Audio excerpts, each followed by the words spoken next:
So, if I generally look at a piston cylinder arrangement, it can be horizontal or vertical or any sort of piston cylinder arrangement. The pressure inside we represent as at any given point of time, the pressure inside, let us say, is P.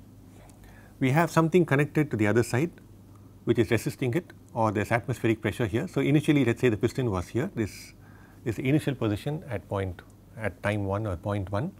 At this time the volume was some V1, the pressure inside was some P1.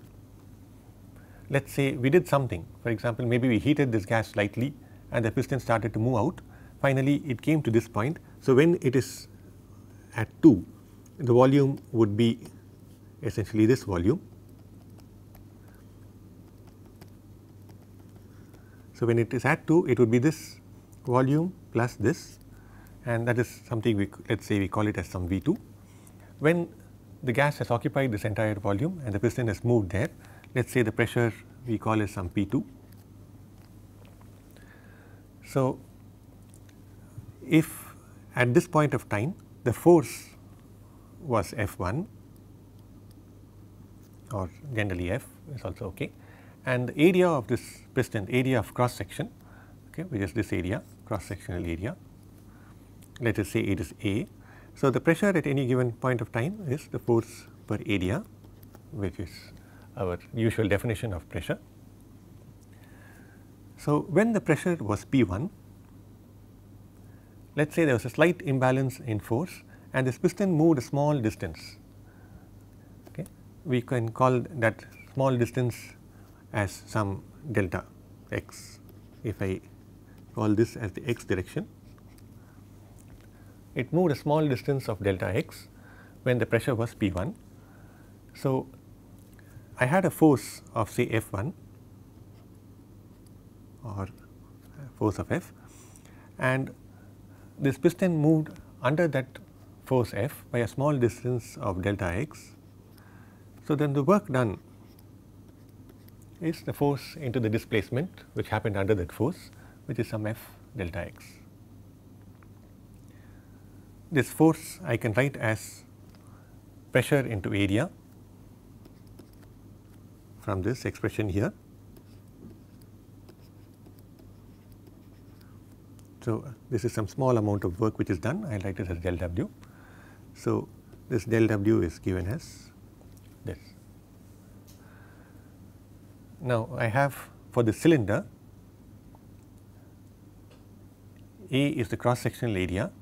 If this displaced by a small amount, okay, so let us say this is the amount which this piston displaced. So, it moved from its current position to this. So, this A, which is the cross sectional area, into like say this delta x, which is a small amount this piston moved, is the small volume which was displaced by this piston as it moved. So, this is something I can call as say delta V, del V. Okay. So, I have this del W as P into some small differential volume. So, if I take this differential volume as extremely small and knowing that volume is a property, okay. So, what we said earlier is that for properties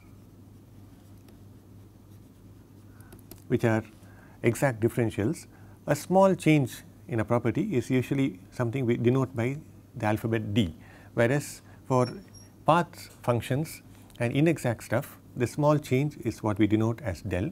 So, what I could have done in the first place is I could have written this as dx, because it is a small change in a distance, in a displacement, which would be a property.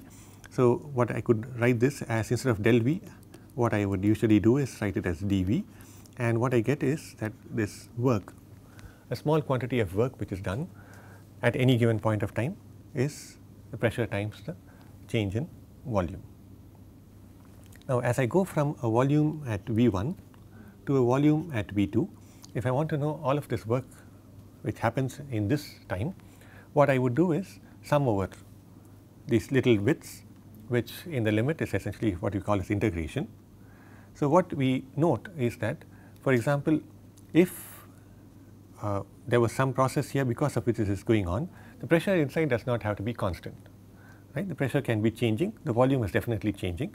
So, the work which is done in going from point 1 to point 2 is what we usually call as either 1W2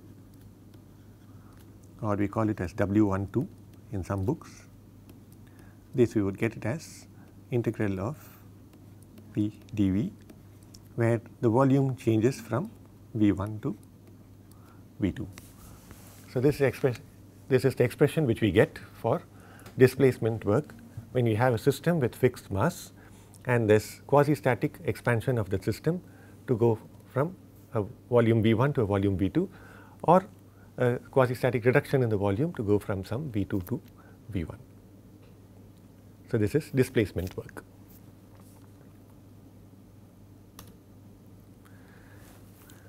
So, we said earlier that we can represent these processes which happen on graphs. We said we can represent it on any graph. We take any two variables and we can plot a graph.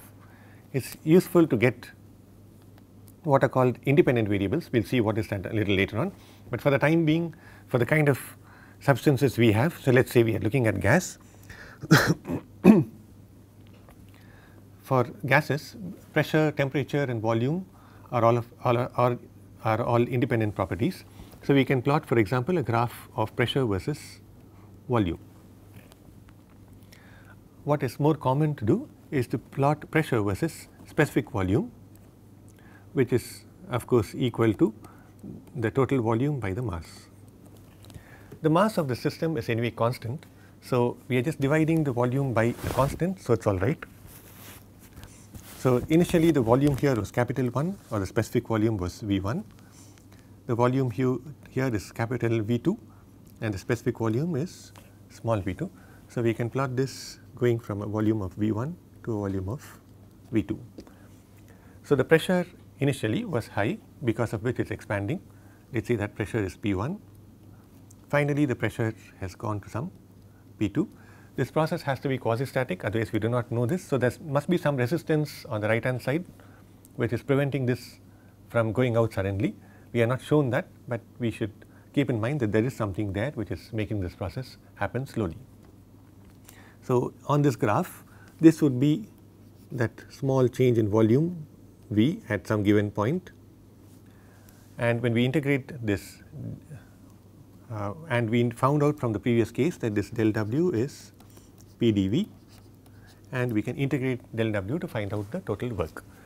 So, if you have a general graph y versus x, some curve, so what we would see is y dx is essentially the area of the curve with respect to the x axis.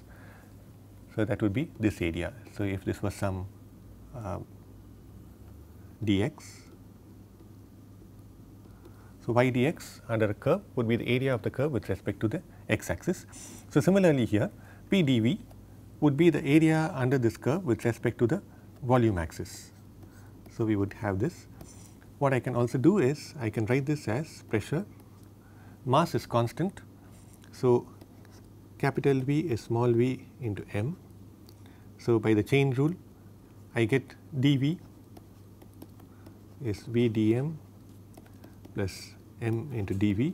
Mass is constant, so dm is 0. So, this term is 0. So, dV is just m into dV.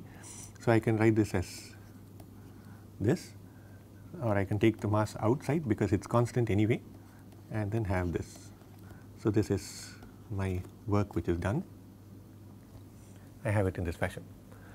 What I can also do is find out what is called a specific work, work done per unit mass. We defined specific quantities earlier. So, we said if you have any quantity and you divide it by mass, it becomes a specific quantity. So, I can write small w, which is what we use, small alphabets is what we use for specific or intensive quantities. So, this is given like this, which is essentially P dV. So, if on a graph of P versus specific volume, the area of this graph under the curve essentially gives me the specific work which is done. So, what I need to do is find out this area. I can find out this area in various ways. Once I find out this area, I have this quantity of work which is done, I can multiply by mass and find out the total work which is done. So, this is something we can find out. But this is something we can find out if we knew the shape of this curve, if we knew this curve. So, experimentally, for example, if I had a pressure transducer there, I was measuring the pressure, I put some kind of a device to measure the position of the piston and found out the volume and plotted it, I would get a graph, then I could integrate this graph and find out the work which is done. So, experimentally that is possible to do. And what we also see is that since we are looking at the area on a PV diagram between some point 1 and point 2 and the work done is the area under the curve.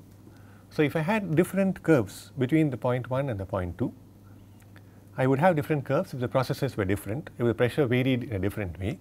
But if I had different curves, then what I see is that the area under these curves is different. So, when I go from point 1 to point 2, if I went by this curve, let me call that curve as some A, then I get this area which is shaded in blue. Instead of going along this process, if I go in some curve B, which is the curve on top, I get this area A plus I get this portion also. So, the work done in this process, going from the same point 1 to the same point 2 by this curve B would be greater than the work done going from point 1 to 2 in under curve A. So, we see that it is a path function, it depends on what path we take. So, instead of this path, for example, I could take some other path like this, I could take any path at all. As long as I reach the same point, I can compare, and what I see is if I went in some arbitrary path like this, then the work done is quite different. It is between the same 2 points, but the area is different because now it would include all of this area as well, and since that area is different, what we see is between the same 2 points the areas are different. So, it must be a path function.